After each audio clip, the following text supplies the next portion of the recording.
Voilà que les Grecs arrivent en Afrique et découvrent des textes sacrés sur papyrus qu'ils vont appeler Biblus.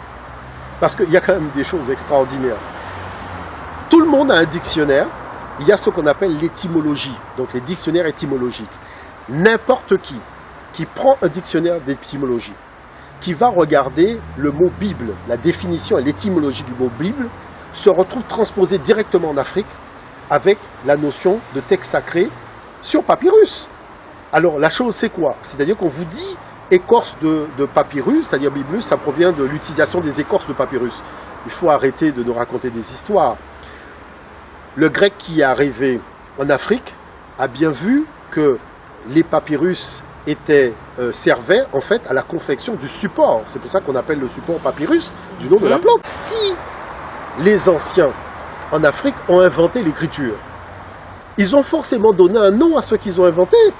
Parce qu'on s'aperçoit que, par exemple, l'Europe, qui n'a pas inventé l'écriture, puisque l'écriture procède des Cananéens, de l'aveu même des historiens européens qui font autorité, je veux parler d'Hérodote ou de Dior de Sicile ou d'autres, ils disent que ce sont des Cananéens, qu'ils appellent des Phéniciens, qui avaient apporté l'écriture à des Noirs qui vivaient en Europe avant l'arrivée des Indo-Européens.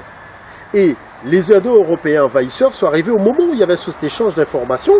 C'est pour ça qu'ils disent qu'ils ont appris cette technicité auprès des Pélages. Les Pélages qui étaient déjà là. Et même l'écriture latine n'est pas une invention de la gestation intellectuelle des Indo-Européens. Parce qu'il y avait un peuple qui était déjà là, un peuple négro-africain qu'on appelait les Étrusques. Vous voyez? Et moi, je veux bien qu'on discute. Mais le problème, c'est qu'on a quand même analysé l'ADN des sépultures des Étrusques. Et on a bien vu que cet ADN ne correspondait pas à l'ADN indo-européen. Donc, je dirais là-dessus, il n'y a même pas matière à discussion. Bon. Donc, s'ils ont inventé l'écriture, il y avait un nom pour l'écriture. Hein, puisque dans les textes grecs, il n'y a pas de nom pour l'écriture. On dit la technicité des Cananéens, des Phéniciens. C'est-à-dire, c'est l'apport de la Phénicie. Voilà. Il n'y a pas de mot puisque ce n'est pas une invention faite par les Indo-Européens. Mais l'écriture étant une invention faite par les Africains, ils ont appelé cette invention Medu Necher.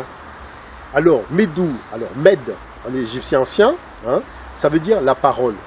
Medu, c'est le pluriel. Le ou représente le pluriel, donc ça veut dire les paroles.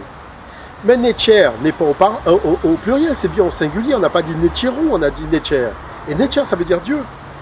Donc, les paroles de Dieu. Donc, quand nos ancêtres en Afrique ont inventé l'écriture, ce n'était pas pour faire des calculs comme en Mésopotamie, il faut quand même être un minimum honnête. Parce que si on dit que ce qui a poussé à l'invention d'un support, d'un système de fixation de la parole sur un support en Mésopotamie, ce n'était pas pour parler de Dieu, c'était pour faire des calculs, puisqu'on parle de calculi. Mais en Afrique, c'était pour témoigner de l'existence de Dieu. C'est pour ça que tous les historiens de l'Antiquité disent que c'est l'Afrique qui a la première initié l'humanité à la connaissance de Dieu. Et on l'a par le nom de l'écriture.